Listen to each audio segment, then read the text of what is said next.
Hello everyone, welcome to my channel. I'm Jordan and welcome to my August wrap up where I read the most books in a month that I've read so far this year. August was an amazing reading month. I was cruising through the books, I was making lots of content and reading vlogs, and I just felt like I was really in my groove. So I'm so excited to talk about all of the books that I read this past month. So let's just get into it. In August, I read 22 books, plus I had 2 DNFs. So I will talk about those DNFs later in the video, but the 22 books that I finished are the ones that I'm going to be talking about for the stats and stuff. For genres, mystery thriller was not my top genre this month, which is surprising for me as a whole, but not that surprising if you look back on my content from the last few weeks. This month I read the most contemporary romance books with 10 of the 22, and then mystery thriller horror came in a close second after that with 9 books. And then to round out my reading month, I read 1 nonfiction book, 1 historical fiction book, and 1 dystopian. As far as formats go, I read the most of my books via audio, which is definitely a huge contributor to how I read so many books this month. I read 13 books completely via the audiobook. I read 8 books completely physically, and then I read 1 book as a combination between audio and physically.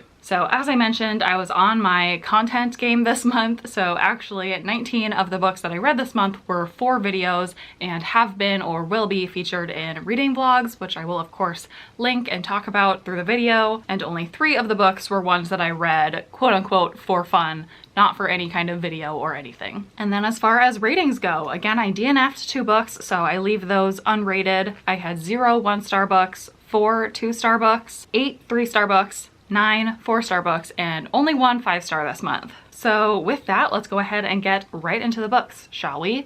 So the first set of books that I read this month were for a video that I put out where I was entering my romance era. So I read nothing but romance for about a week. I read 6 books for that video. I will link that video so that you can see my more in-depth thoughts on all of these books if you would like to. But really quickly to recap the books that I read for that, first I read Thank You for Listening by Julia Whalen. This is a romance between a couple of audiobook narrators, which was really fun to read about. I did originally listen to the audio version of this book because Julia Whalen is a pretty well-known famous audiobook narrator and she narrated it herself, and I was extremely pleasantly surprised by this book. I enjoyed it so much that I put the physical copy on my Amazon wishlist, and my amazing friend Keisha from A Book Like You purchased it and sent it to me, so thank you Keisha. I'm so excited to have this book physically now, and I ended up rating it 4 stars. Then I read Love in Other Words by Christina Lauren. This is a second chance romance between 2 people who grew up living next to each other on this lake. They became really close childhood friends, got into a relationship together, something happened to drive them apart, and then now in the present day they are getting back together. I really liked like 75% of this book, but once we got to the conflict and the reason that they broke up in the first place, I wasn't really okay with what happened and the resolution of it all, so I was really disappointed by this book and I ended up giving it 2 stars, which is a big bummer because a lot of people love this book, but it did not work for me. Then I read the book You Made a Fool of Death with Your Beauty by Akwaeke Emezi. This is a romance book about this woman whose husband passed away 5 years ago, and she has been grieving his loss for the last 5 years and kind of keeping to herself, and now she is ready to put herself out there again. So she's got a best friend who's encouraging her to do that, and she is basically just living her life, saying yes to opportunities and seeing what will come of them. This is a very messy, raw type of romance book where you get into the nitty-gritty of this main character's life, and she makes some mistakes, she changes trajectories a few times, so it's a wild ride. This is one of the more explicit books that I read as part of this video, but I ultimately really enjoyed it and gave it 4 stars. Then I read Every Summer After by Carly Fortune, which a lot of people are comparing really closely to Love in Other Words, understandably, because this is also about 2 childhood friends who grow up living next to each other on a lake, become really close, form a relationship, something happens to drive them apart, and then once again they are brought together as adults. But I'm gonna say that I think this book did it way better. And you can hear more of my thoughts about that in that romance reading vlog if you're interested in that direct comparison between these 2 books and why I thought this one was so much better. But I'm completely all in on the hype that this book is getting, and I give it 4 stars. Then I read You've Reached Sam by Dustin Tao, which is arguably not a romance because we are following this girl who is in high school and her boyfriend has actually just passed away. So she is grieving his loss, and she decides to call his cell phone to try and hear his voicemail, hear his voice, and he somehow picks up the phone. So she is able to talk to him through this kind of magical cell phone, try to get some closure as she is getting through this loss, and that's the story. Definitely an emotional story, and again, not really a romance. For me, this got better as the book went along, but I ended up not completely loving it, so I gave it 3 stars. And then the last book that I read for that romance reading vlog is The Dead Romantics by Ashley Poston. This is an interesting one. This is a romance book about this ghostwriter who writes for this really well-known romance author, but nobody knows that it's her who's doing the writing. And she gets into a romance with someone, so it's about that, but also our main character can see ghosts,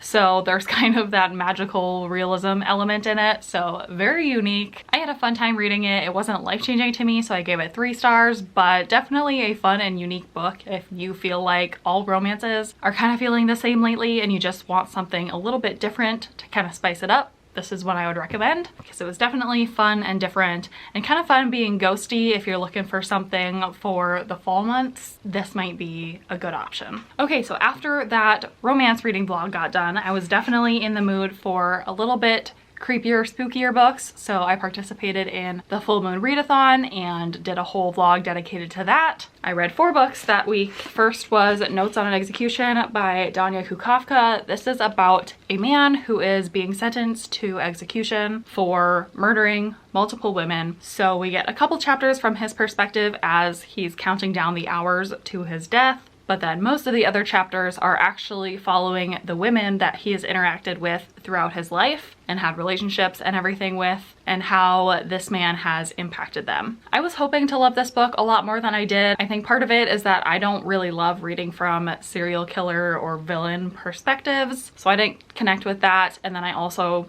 didn't really connect with any of the women in the story either, so for me it was just fine. It was a 3-star book. It's super short, so it's not like it was a complete waste of time. I'm glad I read it, but probably not going to stick with me for that much longer. Then I read The Finalists by David Bell. This is about 6 students who are trying to earn this prestigious scholarship to this private university that they all attend, and the way they earn it or compete for it is they're all locked inside of this old house on the campus, and then they have to complete some tasks in order to be selected as the winner to receive the scholarship. So that's happening, and then some of the students and people in the house start turning up dead. Interesting premise. I was ultimately satisfied by the story, but again, not super life-changing to me, so I gave it 3 stars. It was a fun time, and I'm glad I read it because I haven't seen really anybody else read or talk about this book before, so I was excited to go out on a limb and try it, but just a 3-star book at the end of it. Then I read a lot of people's most anticipated books of the year, Daisy Darker by Alice Feeney. This is a book about the Darker family where there is a grandmother and then her descendants. They are all gathering at the grandmother's house for her birthday weekend. She's turning 80. She lives on this really creepy island that when the tide comes in gets completely isolated from the rest of humanity. So they're all alone on this creepy island in the middle of a storm, and then family members start turning up dead. So this is kind of a And Then There Were None retelling that I ended up really enjoying. I gave this one 4 stars. I did guess one of the twists, but I did not guess how everything came together. So there were surprising elements to this book, and overall the creepy atmosphere is just unmatched. I personally love Alice Feeney's writing and how she intersperses like little life quotes. I find those fun. So overall, a really great reading experience. I'm so glad that I enjoyed it. And then the last book that I read for that blog is And Then There Were None by Agatha Christie. I decided to pick up this original classic murder mystery novel because it inspired Daisy Darker and so many other retellings. I wanted to finally know what was the source material, what is everyone talking about, and I'm really glad that I did. It was surprisingly fast-paced in my opinion for being a classic. I was hoping to be a little bit more surprised by the ending just based on other people talking about it and my personal expectations, so that might be my bad, but I ended up giving it 3 stars because I do think it has been improved upon as people have done retellings, which I think is a good thing. We're always getting better, but I'm glad to know where the inspiration has come from. Okay, the next reading vlog that I did this month is I read the entire Hopeless series by Colleen Hoover, which is a video that just went up, so if you haven't watched that, I will of course link it. I'll start by just talking about the first book, which is about two high school students, kind of a good girl and a bad boy type of romance. For the majority of this book, I was like, all right, this is fine, but then the ending is what really got to me and which pushed up my enjoyment and my rating of this book, so I ended up giving it a surprising 4 stars. I won't completely spoil the rest of the series, but there is a kind of sequel called Losing Hope, which is from the male love interest's perspective. And then there are 2 novellas in the series. Finding Cinderella is about a side character in the first 2 books and his experience finding romance. And then Finding Perfect is, I guess, kind of a sequel to Finding Cinderella. Mostly follows those side characters, but also includes characters from Hopeless and then also All Your Perfects. And in that reading vlog, I do spoil all of these books. So if you have read the entire series and want to know all my spoilery thoughts, that's where they are. Or maybe you haven't read these books, but you want the tea, you want the lowdown on what happens to them so you don't have to read them yourself, then that is also an option for watching that video. But to give my ratings as part of this wrap up, again, I gave the first one 4 stars, gave the second book 2 stars, and then I gave the last 2 novellas each 4 stars. So a very pleasant surprise overall in reading that Backlist series by Colleen Hoover. Okay, then I have some secret reading vlogs to talk about. I don't want to completely spoil why I read these books, but I did read these books as part of that video, which will come out very shortly. But one book that I read for the secret video is Any Man by Amber Tamblyn. This is a very dark kind of horror book, I guess, and it's about all of these different men who are all victims of sexual assault by this one anonymous woman that nobody knows who she is or why she's doing this, but she's assaulting many men in the same town, and it's affecting obviously these men but other people in the community as well. This is a very interestingly written book. Some of it is written in letters, some of it is like really short kind of chat IM conversations. There are like interesting little illustrations throughout the book, so it's interestingly formatted. This is the book that I read as a combination between physical and audio, and I'm really glad I did, because I do think the physical version is helpful just to be able to follow the story and understand how the way that it's written impacts the story. But the audiobook is really well produced, and it has a ton of different really great narrators. The author, Amber Tamblyn, has a part. Ryan Reynolds is in it. And then there's a whole bunch of other people that just make it a really well-produced audiobook. So I would recommend both if you can get your hands on both versions. But I ended up rating this book 3 stars, and check out that upcoming video for even deeper thoughts, because this book is definitely a lot to talk about. Similarly dark and disturbing, I also read The Girl in 6E by A.R. Torre. This is a thriller about a girl who locks herself in her apartment because she has overwhelming compulsions to kill people. So in order to not do that, she completely locks herself in her apartment, isolates herself from society, orders her groceries, everything she needs, does not leave. She works from her apartment as a cam girl. So that's also a large part of the story, is learning about her day-to-day activities. And then something happens that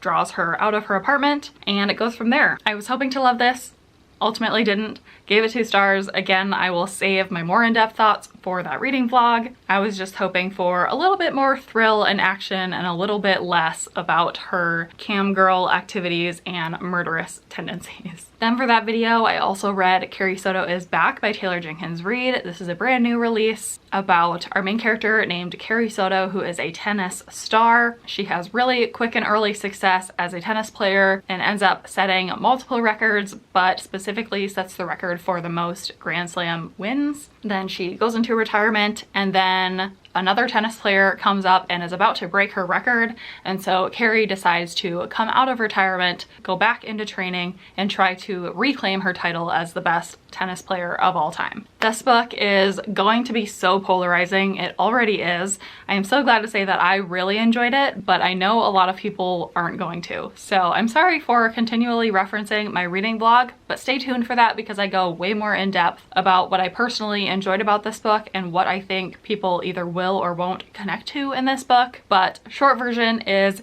it's so much about tennis. Like, you have to be interested in reading about every single match that Carrie Soto plays and every single point that she scores or that she loses, and like the nitty-gritty details about playing tennis. Luckily, I loved that, so I gave it 4 stars, and I'm so happy that I enjoyed the latest Taylor Jenkins Reid book, but I'm excited to hear more people's thoughts come out now that this book is out. Another book that I attempted to read for that video is Betty by Tiffany McDaniel. I ended up DNFing this book about halfway through, which I'm kind of disappointed by, but it makes sense knowing my reading tastes. This is a historical fiction book that's actually based on this author's mother's life. She comes from a very large and dysfunctional family, and it's really just about that family. There's no real plot driving this story, and it's a very long spanning story, which are 2 things I don't really love in books. So like I said, I DNF'd it, so I have not rated this book. I just didn't think it was worth pushing through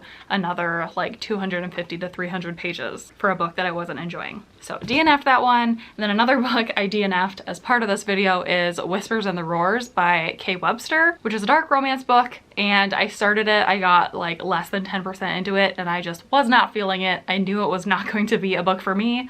So I DNF'd it basically before I even started. And I talk about it again more in that video. Then I have another secret TBR video that I also don't want to spoil the theme, but I have read 2 of the 4 books for that video so far. The first one I read is Wrong Place, Wrong Time by Gillian McAllister. This is a pretty new book that is a thriller with a backwards time loop element. That is a trope that I love in books. I love when people are stuck in like a Groundhog's Day situation, which is when they live the same day over and over again. Or in this case, she is going backwards in days in order to try and solve a mystery, stop a crime. This was a super clever book, and there were points when I was completely confused reading it, but it all came together at the end, so I was highly satisfied, and I gave it 4 stars. And then the second book that I've read so far for that video is The School for Good Mothers by Jessamine Chan. In this book, I have a lot of thoughts about, so definitely tune into that blog so you can hear them all, because this is a very thought-provoking book. It's about a mother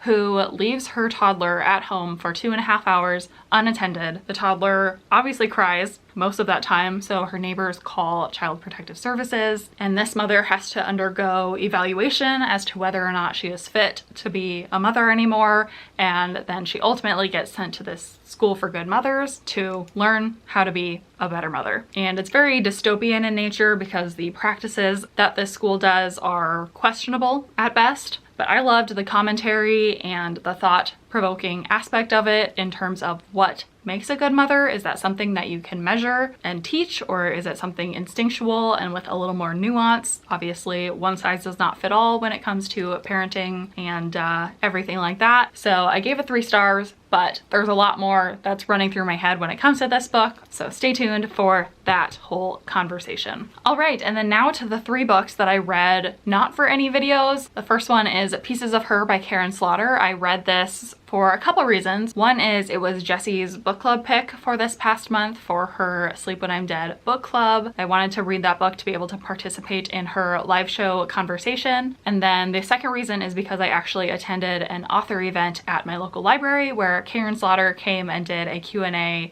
and book signing. So I wanted to have read another one of her books before I heard her speak. And this is a book about a girl who is like 30 or something maybe, and she has just moved home, and she previously lived in New York City but wasn't really cutting it, so she moved home to save money and is living at her parents' house.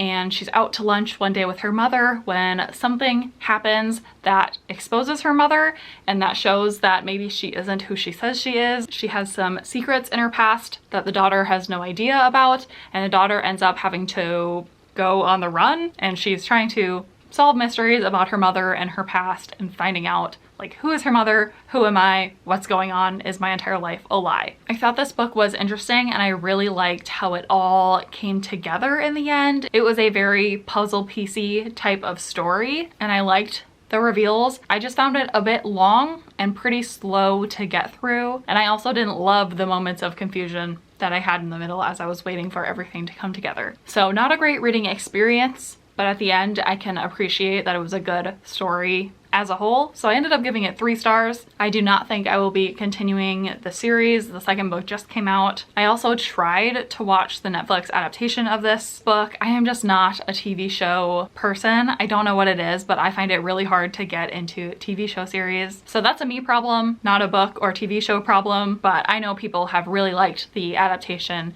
even if they haven't read the book before they watched it. And then I read Can't Look Away by Corolla Lovering. I was so excited to read this book because I have read 2 previous Corolla Lovering books and really enjoyed them both, so I was highly anticipating her newest release.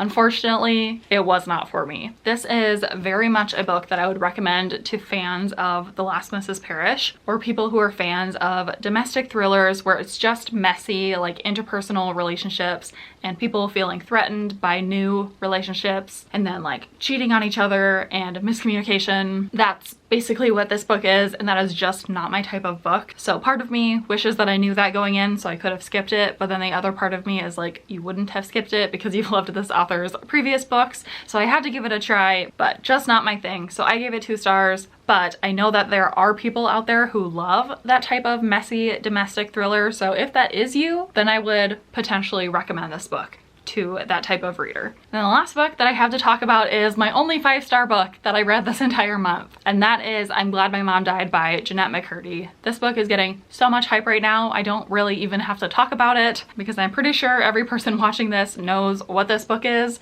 but in case you don't, it is a memoir written by Jennette McCurdy, who was a child actor, starred on Nickelodeon TV shows like iCarly and Sam and Cat, and she has had a troublesome life. Basically, this is all about her life starting in early childhood where her mother pushed her to become an actor and also encouraged unhealthy eating habits, basically taught her how to have anorexia, and how that shaped her career. Obviously, coming onto Nickelodeon, she got a lot of fame really quickly, and that influenced her life and her mental health. Also, as she was going through all of this, her mom had cancer. So there was just a lot going on behind the scenes that none of us watching iCarly would have known, and that she is kind of exposing, pulling back the curtain on. And then she also talks about the after part, after she left acting, after her mom died. How has she been coping with all of that? And it's just a very raw and emotional book. Highly recommend it. I listened to the audiobook, which is narrated by Jennette herself, and I really enjoyed that experience. It was partly entertaining because